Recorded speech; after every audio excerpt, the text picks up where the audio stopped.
Oh, hola, ¿cómo están? Me llamo Leonardo di Serpiero da Vinci, o también conocido como Leonardo da Vinci.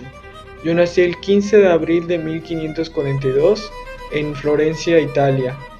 Yo fui un pintor, un anatomista, un filósofo, un pintor, un escultor, muchas cosas. En lo que mayormente me conocen es por inventor y pintor, ya que yo pinté la Mona Lisa y también inventé varios productos como el helicóptero, el paracaídas, entre otras cosas. Yo nací en una familia bastante adinerada, mi padre fue mujeriego, tuvo distintos hijos, pero mi talento era innegable y él lo sabía, me metió con maestros de pintura, me metió a iglesias y así fue pasando el tiempo hasta que llegó la época del Renacimiento. Yo fui un importante figura del Renacimiento, ya que yo traje ciertos inventos, ciertas novedades. Fui bastante avanzado para la época. Con mis productos yo me gané un nombre en el Renacimiento. Soy Descartes, hijo de un abogado francés. Nací en el año de 1596 y morí en 1600. Se me conoce por frases como pienso y no existo, o la duda es el origen de la sabiduría. Probablemente la dedicaría todo lo que sé por la mitad de lo que no. Por mucho tiempo creí que el humano era una máquina, gracias a las enseñanzas de mis conocidos. Pero mi religión no me dejaba creer esto por completo. Así que empecé a estudiar un poco más y llegué a la conclusión de que el humano era más como un animal. Pero había algo que el animal y la máquina no tenían, que era el razonamiento. El humano es capaz de pensar, de imaginar y de crear, cosa que nuestros dos anteriores no son capaces por sí mismos. Me creé 4 reglas básicas para conocer la verdad. Entre ellas está la número 1, que es no tomar nada como real. La segunda era considerar el problema y analizarlo un poco más. La tercera consistía en trabajar de forma más simple los problemas complejos. Y la cuarta era en revisar las conclusiones para evitar omitir cosas importantes. Por mucho tiempo creí que el alma se encontraba en la glándula espinal. Yo soy Charles Bell. Nací en Don Monteat, Edimburgo, el 12 de noviembre de 1774. Yo fui anatomista, cirujano y fisiólogo escocés. Estudié la anatomía y la fisiología del sistema nervioso usando la electricidad. Establecí la diferencia entre los nervios motores sensoriales y sensitivos. Tuve una desagradable lucha porque se me reconociera la prioridad del descubrimiento con François Magendie. Mis investigaciones ocurrieron años antes que las de Magendie. Se dieron a conocer en un folleto privado de distribución limitada y se basaron más en inferencias de la anatomía que en la experimentación real. Pero Magendie estaba en lo correcto y yo no. Y que mi nombre sea asociado al de Magendie, conocido hoy en día como la Ley Bell-Magendie, es más una consecuencia de mi reclamo público y de mis escandalosos amigos que la calidad de mis investigaciones. Escribí mi idea 11 años antes de la obra de Magendie, pero la distribuí en forma privada a no más de 100 colegas. Yo tenía amigos influyentes y juntos iniciamos una campaña contra Magendie cuando éste publicó su trabajo. Pero Magendie reconoció el valor de mi investigación, pero se negó a aceptar que yo fui el primero en descubrir la distinción crucial entre las funciones sensoriales y motoras. Mi prioridad era aislar las raíces espinales y el descubrimiento de que la raíz anterior influía en la contracción muscular más que en la raíz posterior. Si dos tipos de estímulos diferentes afectan a un solo tipo de nervio, entonces la sensación experimentada la determinará el tipo de nervio sensorial. Estimulado de este modo, las ondas luminosas estimulan el nervio óptico para producir una sensación visual. Pero presionar un lado del globo ocular también genera la sensación de un resplandor de luz. Y según mi teoría, los pacientes con cataratas suelen describir que ven una chispa de fuego cuando la aguja del cirujano perfora el ojo. Esta idea que tuve llegó a conocerse como la doctrina de las energías específicas de los nervios, y aunque mi texto de 1811 una vez más tiene prioridad cronológica, el reconocimiento se lo llevó otra persona, Johannes Müller, quien explicó con mayor detalle la doctrina de las energías específicas y la desarrolló de manera más completa que yo. Mi muerte se dio el 28 de abril de 1842 en North Hallow, Worcestershire, Inglaterra. Muchas gracias. Y entonces esto implica esto y... hola, ¿qué tal? Soy Franz Joseph Gall. Tal vez me conozcan muchos de ustedes por mi mayor grande aportación, que ha sido la frenología. O bueno, tal vez en la actualidad se considere una pseudociencia, pero he de decir que durante mi época fue, ¿cómo decirlo?, bastante controversial. Pero antes de entrar en ese asunto, déjenme hablarles un poco de mí. Fui un médico, anatomista, cirujano, nacido en Weiden, Alemania.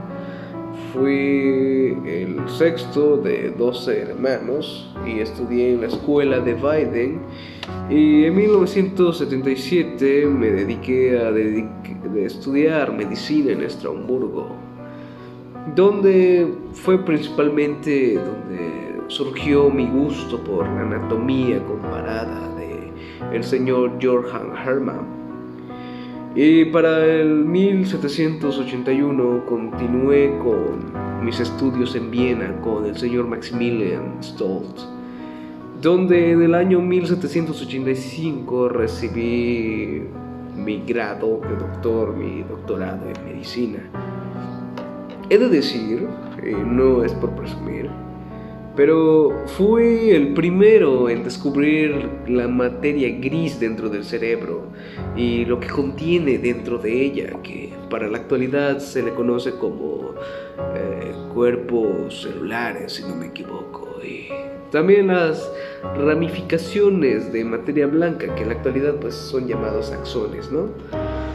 Entonces, durante mucho tiempo, en colaboración con el señor Johann Christoph Furheim, juntos creamos lo que podría ser considerado la pseudociencia bastante más controversial de los últimos tiempos, o por lo menos una de ellas, que es la frenología, la cual como tal implica que el cráneo humano como tal tiene ciertas características, ciertas regiones que determinan la personalidad de una persona. Entonces, de cuando era pequeño, me obsesioné a tal punto con el cráneo humano que comencé a notar un patrón en las personas. Me di cuenta que las personas que tenían los ojos más grandes eran muy buenos recordando algunas cosas. Entonces fue cuando ahí me obsesioné tanto que comencé a recolectar cráneos humanos y de animales. Para 1792, si no mal recuerdo, tendría alrededor de unos 300 más o menos. Entonces, con la ayuda del señor Sfurheim, que bueno, luego nos distanciamos, logramos llegar a la conclusión de que el cerebro humano y el cráneo se moldea debido a la personalidad de la persona. De hecho, mi frenología como tal fue bastante utilizada en la época como un argumento racista y también sexista, debido a que, por ejemplo, las personas de la raza negra, cierta parte del cráneo era diferente y de ahí se concluía que ellos estaban diseñados para el trabajo y para obedecer. O por ejemplo, también un pensamiento muy popular de la época fue con las mujeres, de que cierta región del cerebro era más pequeña y por ende era menos inteligente que un cráneo masculino. También cabe recalcar que fui una de las primeras personas en entender que las circunvalaciones del cerebro como tal dependen de la especie. El cerebro como tal, la complejidad y el tipo dependerá completamente de qué tan complejo o qué tan grande es el cerebro de la especie en cuestión. Saben, durante mi época también confirmé el concepto de lo que ahora se conoce como la función contralateral, el cual consistía en identificar las fibras del cerebro que atraviesan de un lado a otro, o del lado contrario más bien.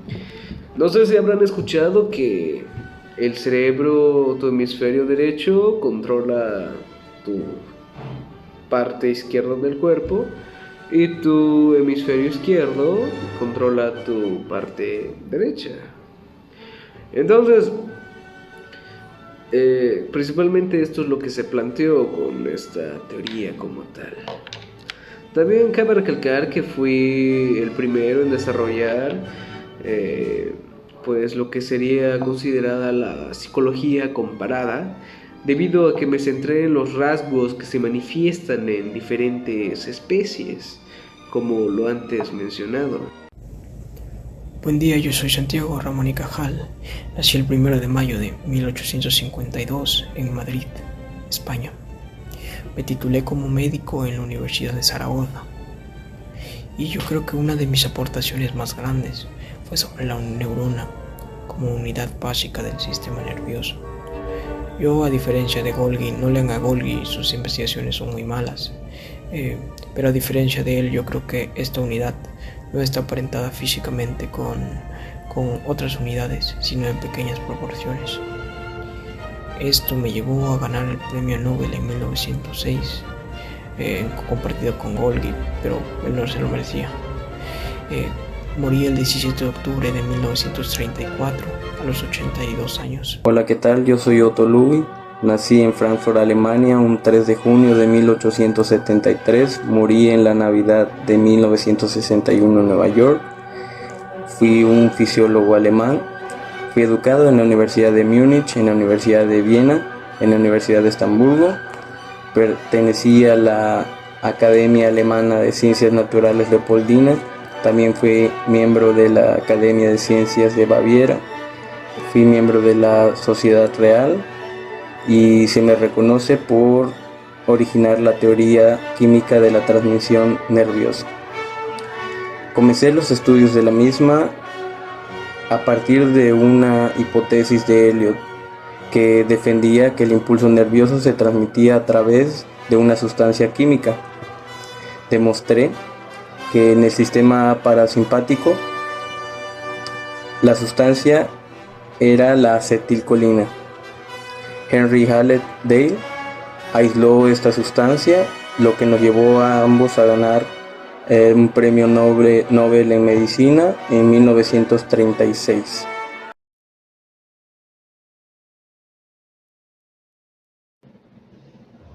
Oh, hola, ¿cómo están? Me llamo Leonardo di Serpiero da Vinci, o también conocido como Leonardo da Vinci. Yo nací el 15 de abril de 1542 en Florencia, Italia. Yo fui un pintor, un anatomista, un filósofo, un pintor, un escultor, muchas cosas. En lo que mayormente me conocen es por inventor y pintor, ya que yo pinté la Mona Lisa y también inventé varios productos como el helicóptero, el paracaídas, entre otras cosas. Yo nací en una familia bastante adinerada, mi padre fue mujeriego, tuvo distintos hijos, pero mi talento era innegable y él lo sabía, me metió con maestros de pintura, me metió a iglesias y así fue pasando el tiempo hasta que llegó la época del Renacimiento. Yo fui un importante figura del Renacimiento, ya que yo traje ciertos inventos, ciertas novedades. Fui bastante avanzado para la época. Con mis productos yo me gané un nombre en el Renacimiento. Soy Descartes, hijo de un abogado francés. Nací en el año de 1596 y morí en 1600. Se me conoce por frases como pienso y no existo, o la duda es el origen de la sabiduría. Probablemente la dedicaría todo lo que sé por la mitad de lo que no. Por mucho tiempo creí que el humano era una máquina, gracias a las enseñanzas de mis conocidos. Pero mi religión no me dejaba creer esto por completo. Así que empecé a estudiar un poco más y llegué a la conclusión de que el humano era más como un animal. Pero había algo que el animal y la máquina no tenían, que era el razonamiento. El humano es capaz de pensar, de imaginar y de crear, cosa que nuestros dos anteriores no son capaces por sí mismos. Me creé 4 reglas básicas para conocer la verdad. Entre ellas está la número 1, que es no tomar nada como real. La segunda era considerar el problema y analizarlo un poco más. La tercera consistía en trabajar de forma más simple los problemas complejos. Y la cuarta era en revisar las conclusiones para evitar omitir cosas importantes. Por mucho tiempo creí que el alma se encontraba en la glándula espinal. Yo soy Charles Bell. Nací en Don Monteat, Edimburgo, el 12 de noviembre de 1774. Yo fui anatomista, cirujano y fisiólogo escocés. Estudié la anatomía y la fisiología del sistema nervioso usando la electricidad. Establecí la diferencia entre los nervios motores sensoriales y sensitivos. Tuve una desagradable lucha porque se me reconociera la prioridad del descubrimiento con François Magendie. Mis investigaciones ocurrieron años antes que las de Magendie. Se dieron a conocer en un folleto privado de distribución limitada y se basaron más en inferencias de la anatomía que en la experimentación real. Pero Magendie estaba en lo correcto y yo no. Y que mi nombre sea asociado al de Magendie, conocido hoy en día como la Ley Bell-Magendie, es más una consecuencia de mi reclamo público y de mis escandalosos amigos que la calidad de mis investigaciones. Escribí mi idea 11 años antes de la obra de Magendie, pero la distribuí en forma privada a no más de 100 colegas. Yo tenía amigos influyentes y juntos iniciamos una campaña contra Magendie cuando éste publicó su trabajo. Pero Magendie reconoció el valor de mi investigación, pero se negó a aceptar que yo fui el primero en descubrir la distinción crucial entre las funciones sensoriales y motoras. Mi prioridad era aislar las raíces espinales y el descubrimiento de que la raíz anterior influía en la contracción muscular más que en la raíz posterior. Si dos tipos de estímulos diferentes afectan a un solo tipo de nervio, entonces la sensación experimentada la determinará el tipo de nervio sensorial. Estimulado de este modo, las ondas luminosas estimulan el nervio óptico para producir una sensación visual. Pero presionar un lado del globo ocular también genera la sensación de un resplandor de luz. Y según mi teoría, los pacientes con cataratas suelen describir que ven una chispa de fuego cuando la aguja del cirujano perfora el ojo. Esta idea que tuve llegó a conocerse como la doctrina de las energías específicas de los nervios, y aunque mi texto de 1811 una vez más tiene prioridad cronológica, el reconocimiento se lo llevó otra persona, Johannes Müller, quien explicó con mayor detalle la doctrina de las energías específicas y la desarrolló de manera más completa que yo. Mi muerte se dio el 28 de abril de 1842 en North Hallow, Worcestershire, Inglaterra. Muchas gracias.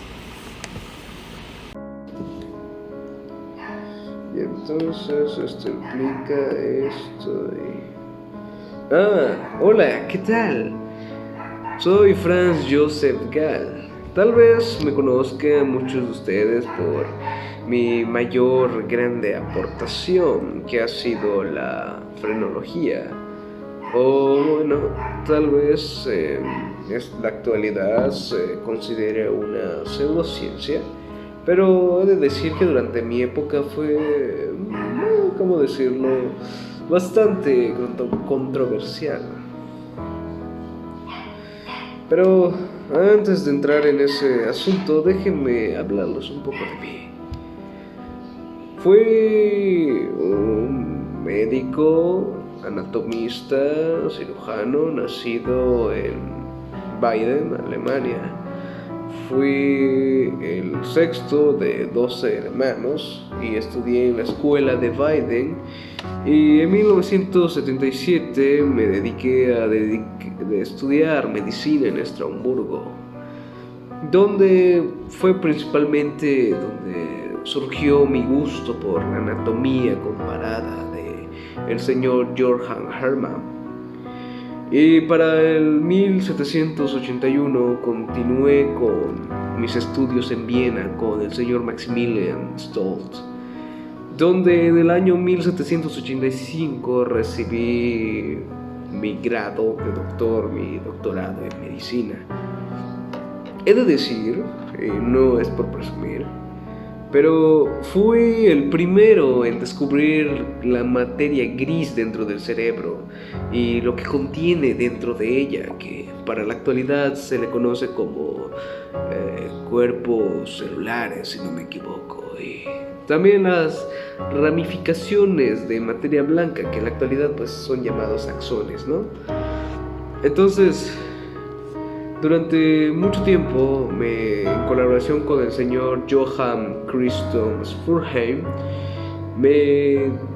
juntos creamos lo que podría ser considerado la pseudociencia bastante más controversial de los últimos tiempos, o por lo menos una de ellas, que es la frenología, la cual como tal implica que el cráneo humano como tal tiene ciertas características, ciertas regiones que determinan la personalidad de una persona. Entonces, de cuando era pequeño, me obsesioné a tal punto con el cráneo humano que comencé a notar un patrón en las personas. Me di cuenta que las personas que tenían los ojos más grandes eran muy buenos recordando algunas cosas. Entonces fue cuando ahí me obsesioné tanto que comencé a recolectar cráneos humanos y de animales. Para 1792, si no mal recuerdo, tendría alrededor de unos 300 más o menos. Entonces, con la ayuda del señor Spurzheim, que bueno, luego nos distanciamos, logramos llegar a la conclusión de que el cerebro humano y el cráneo se moldea debido a la personalidad de la persona.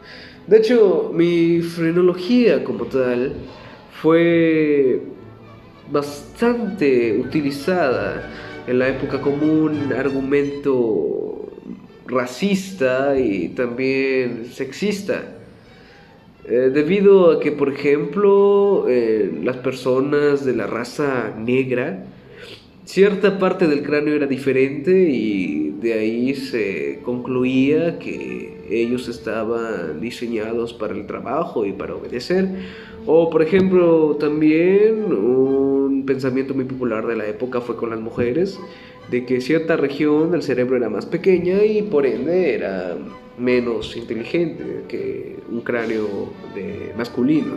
También cabe recalcar que fui una de las primeras personas en entender que las circunvalaciones del cerebro como tal dependen de la especie. El cerebro como tal, la complejidad y el tipo dependerá completamente de qué tan complejo, qué tan grande es el cerebro de la especie en cuestión. Saben, durante mi época también confirmé el concepto de lo que ahora se conoce como la función contralateral, el cual consistía en identificar las fibras del cerebro que atraviesan de un lado a otro, o del lado contrario más bien. No sé si habrán escuchado que el cerebro, tu hemisferio derecho, controla tu parte izquierda del cuerpo y tu hemisferio izquierdo controla tu parte derecha. Entonces, principalmente esto es lo que se planteó con esta teoría como tal. También cabe recalcar que fui el primero en desarrollar pues lo que sería considerada la psicología comparada, debido a que me centré en los rasgos que se manifiestan en diferentes especies, como lo antes mencionado. Buen día, yo soy Santiago Ramón y Cajal. Nací el 1 de mayo de 1852 en Madrid, España. Me titulé como médico en la Universidad de Zaragoza. Y yo creo que una de mis aportaciones más grandes fue sobre la neurona como unidad básica del sistema nervioso. Yo, a diferencia de Golgi, no lean a Golgi, sus investigaciones son muy malas. Pero a diferencia de él, yo creo que esta unidad no está aparentada físicamente con otras unidades, sino en pequeñas proporciones. Esto me llevó a ganar el premio Nobel en 1906, compartido con Golgi, pero él no se lo merecía. Morí el 17 de octubre de 1934, a los 82 años. Hola, ¿qué tal? Yo soy Otto Louis. Nací en Frankfurt, Alemania, un 3 de junio de 1873. Morí en la Navidad de 1961 en Nueva York. Fui un fisiólogo alemán. Fui educado en la Universidad de Múnich, en la Universidad de Viena, en la Universidad de Estambulgo. Pertenecí a la Academia Alemana de Ciencias Naturales Leopoldina. También fui miembro de la Academia de Ciencias de Baviera. Fui miembro de la Sociedad Real y se me reconoce por originar la teoría química de la transmisión nerviosa. Comencé los estudios de la misma a partir de una hipótesis de Elliot que defendía que el impulso nervioso se transmitía a través de una sustancia química. Demostré que en el sistema parasimpático la sustancia era la acetilcolina. Henry Hallett Dale aisló esta sustancia, lo que nos llevó a ambos a ganar un premio Nobel en medicina en 1936.